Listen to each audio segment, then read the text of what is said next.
Está aqui no Brasil, nesta semana, o Subcomitê de Prevenção à Tortura das Nações Unidas. Esse subcomitê tem mandato para visitar estados que ratificaram o protocolo adicional da Convenção contra a Tortura e vem para constatar a violação aos compromissos internacionais brasileiros cometidos contra os objetivos de prevenção e combate à tortura.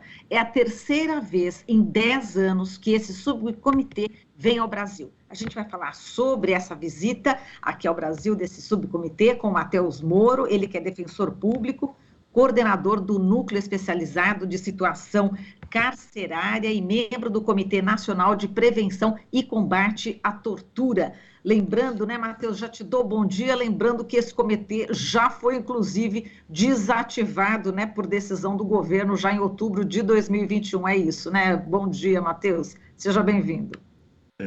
Bom dia, Marilu, sigo à disposição aí para a gente falar um pouco desse tema.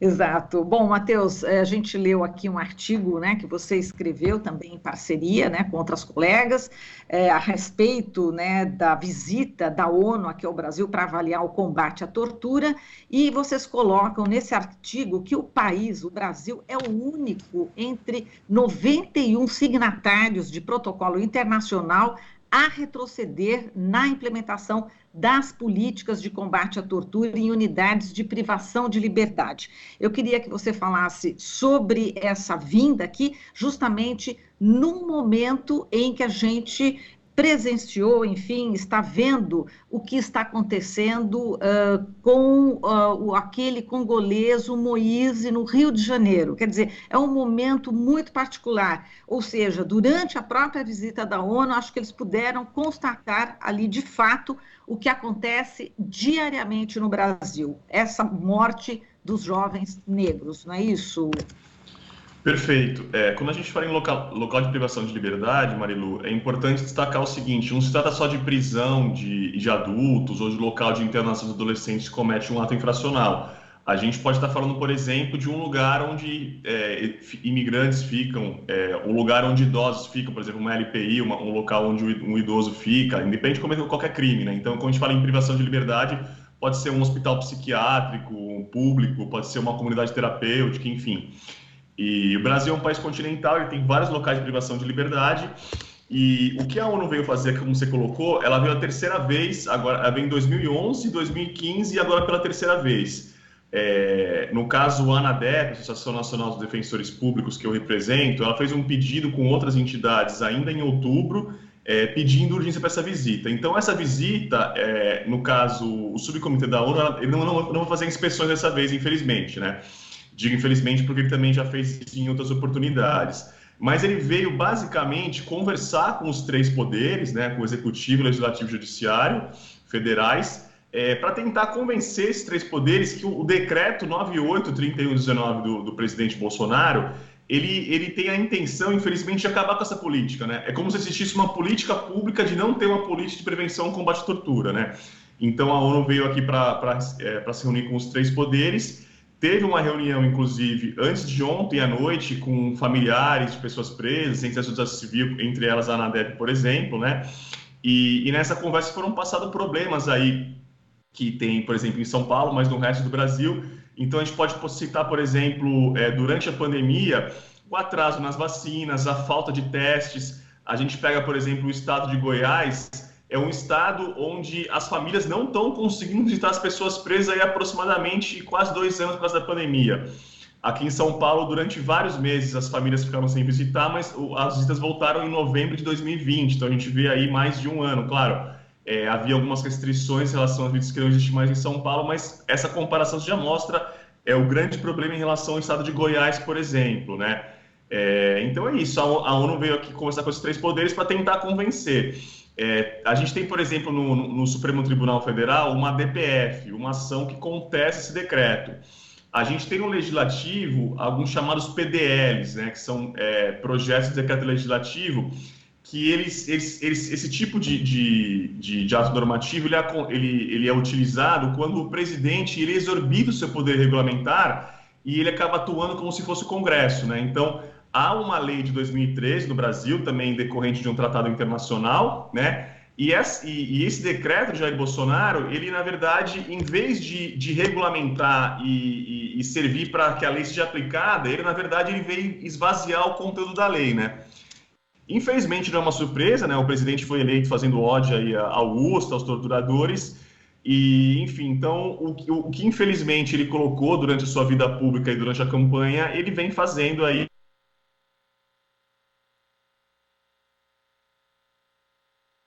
Oi, Matheus.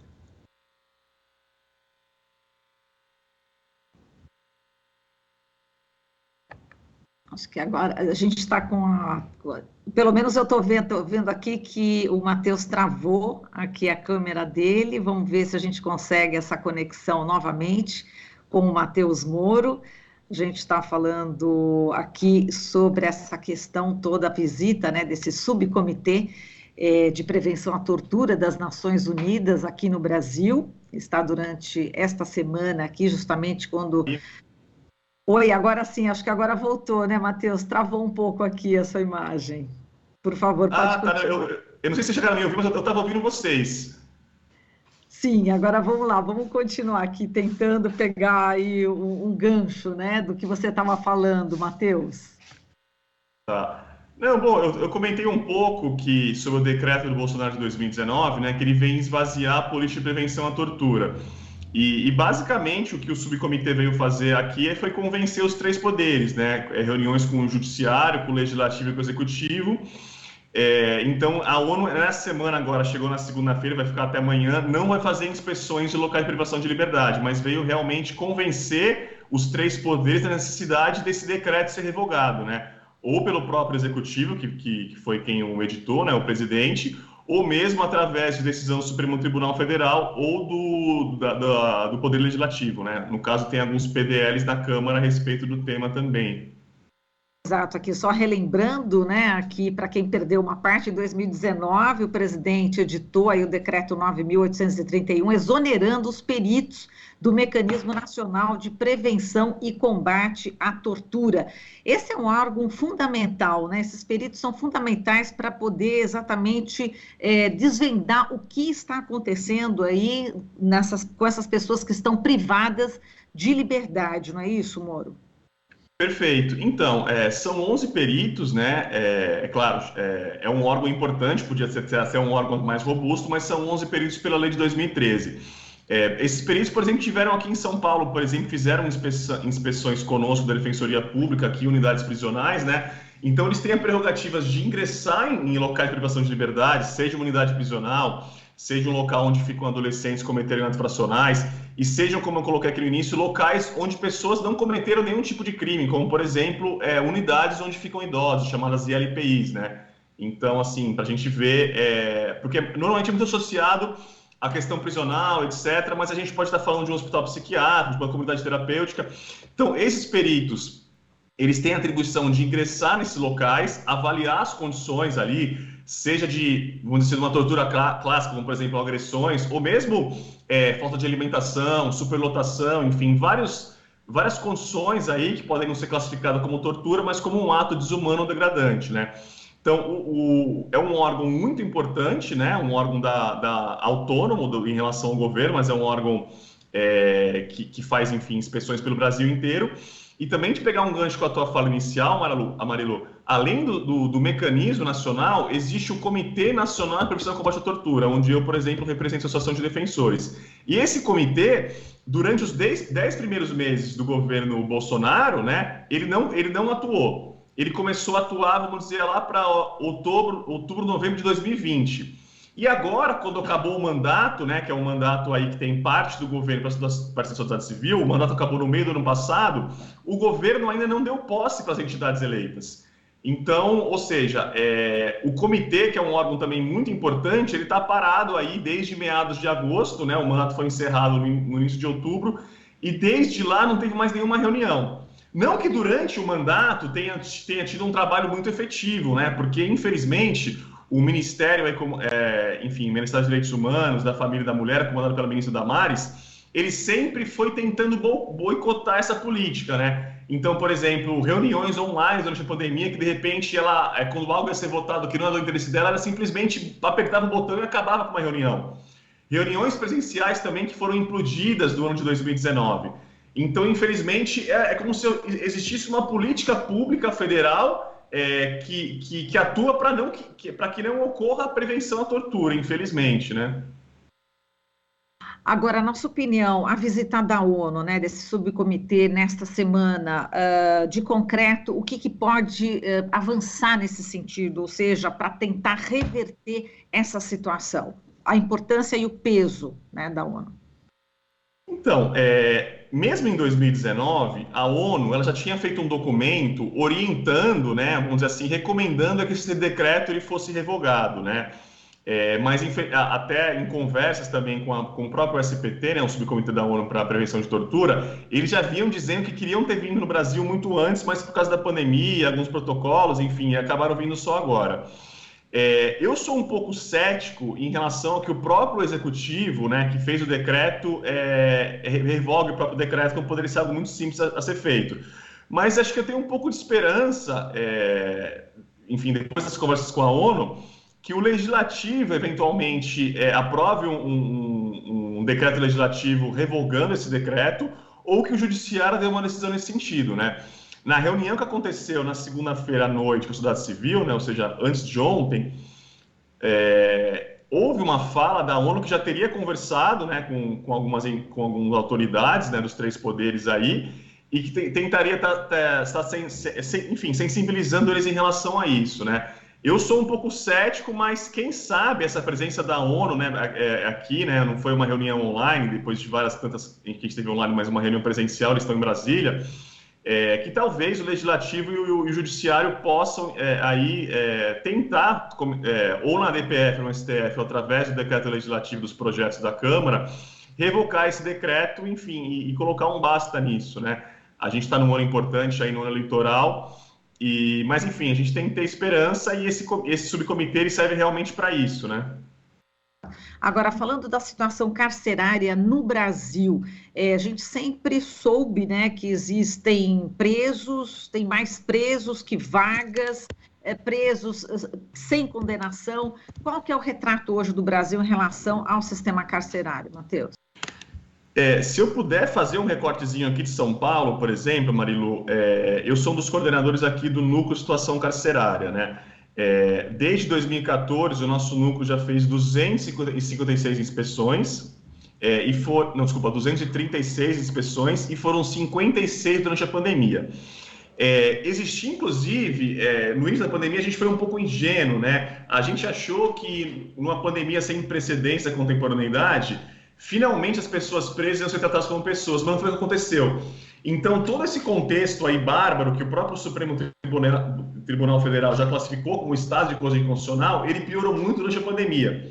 Então, assim, a gente pode colocar que os familiares, depois de vários meses sem visitas em São Paulo, quando foram visitar seus parentes, viram que eles estavam mais magros, mais desnutridos, porque o Estado ele não fornece materiais de higiene básico, como sabonete, máquina, aparelho de barbear, absorvente íntimo para as mulheres, ele não fornece alimentação de forma adequada e suficiente. Então, vários desses itens eram levados pelas famílias que durante muito tempo não foram levados. A superlotação, para você ter uma ideia, existe um racionamento de água severo em boa parte das unidades prisionais. Então, assim, imagina, você está numa pandemia, numa cela que tem 12 camas, tem aí 40 pessoas. Não há sabão, não há água, não há máscara. Então, o que acontece? As pessoas morrem. Infelizmente, é um local que é como se fosse feito para matar as pessoas mesmo, né? Que a gente coloca, e na sua maioria são pobres, miseráveis, são pessoas negras, né? Fazendo um paralelo, é como se a escravidão não tivesse acabado, mas mudado de nome. Então, assim, o que a gente vê mesmo em inspeções, a gente tem os nossos relatórios, inclusive no nosso site, são cenas bárbaras, são cenas de guerra. Então, você vê ali pessoas com deficiência física, cadeirantes, com doenças graves, pessoas idosas, doenças de pele. Então, assim, não há médico. Então, assim, é um ambiente, infelizmente, propício para as pessoas morrerem.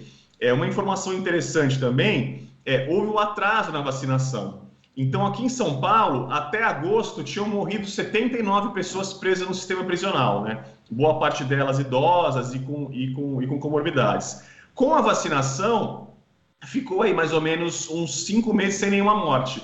E agora, faz mais ou menos uns 15 dias, aconteceu mais uma morte em São Paulo, ou seja, a gente ficou aí, depois da vacinação, que começou em agosto, né? Ou seja, atrasado em relação ao que previa o Plano Nacional, e agora, com essa onda da Ômicron, agora nesse começo do ano, a gente teve mais uma morte, ou seja, mesmo o Executivo tentando trazer uma ideia de que o ambiente carcerário em São Paulo, por exemplo, seria um ambiente que estaria com condições sanitárias adequadas, isso não é verdade.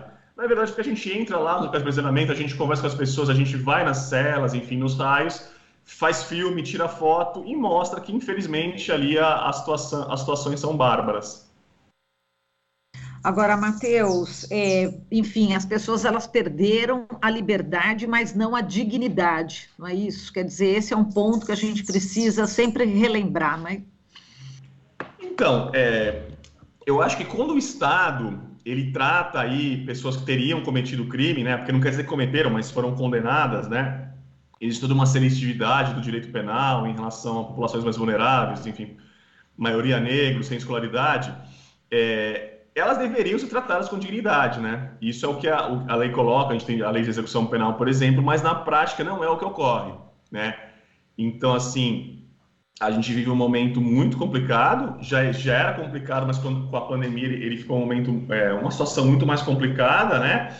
E eu acho que é isso, né? Quando o Estado ele trata a pessoa presa de uma forma, vamos dizer assim, indigna, uma forma praticamente criminosa, né? Porque as pessoas estão ali morrendo, o Estado ele perde uma superioridade ética que ele deveria ter em relação ao suposto criminoso. Infelizmente é isso, né? O Estado ele se coloca num patamar aí tão criminoso como muito mais como se alguém teria cometido algum crime, né?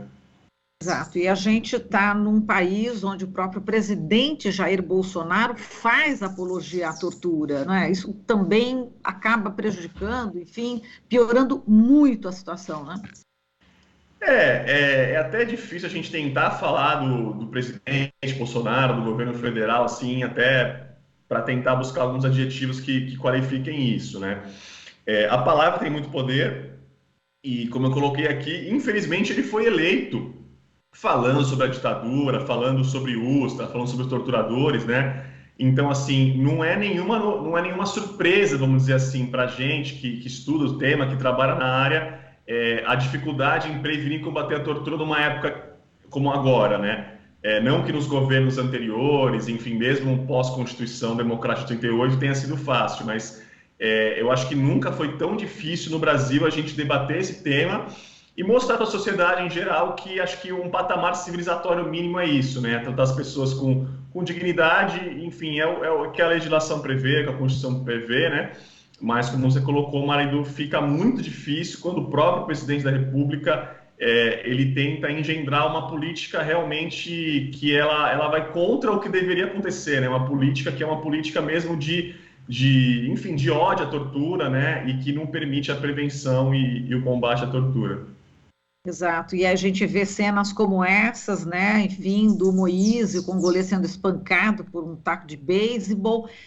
Queria um comentário seu a respeito, a gente vai aprofundar daqui a pouquinho esse assunto, né, manifestações já estão programadas para o próximo sábado em várias partes do Brasil, a gente vai ainda ouvir aqui congoleses no Jornal Brasil Atual, mas eu queria a sua opinião a respeito dessa cena, desse crime que a gente também tem que noticiar, infelizmente.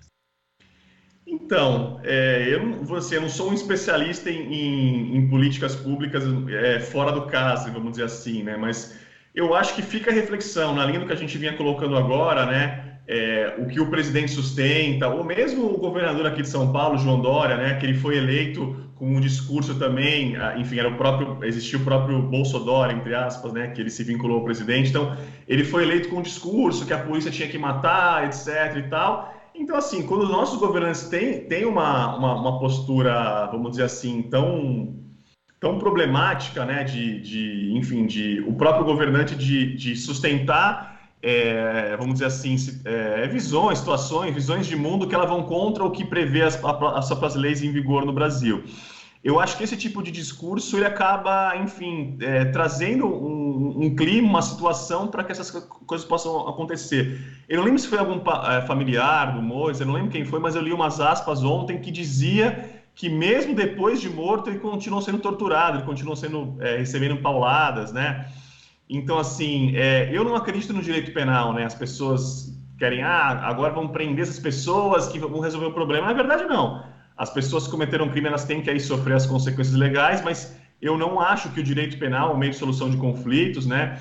Eu acredito mais, enfim, no debate, na educação, acho que numa evolução mesmo da democracia.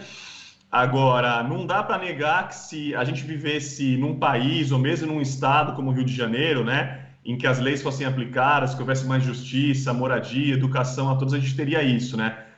Num estado que, infelizmente, aí, ele é tomado aí pelas milícias, né? Eu acho que fica muito difícil a gente querer, num caso concreto desse, colocar a culpa disso, vamos dizer assim, responsabilizar individualmente aquelas 5 pessoas.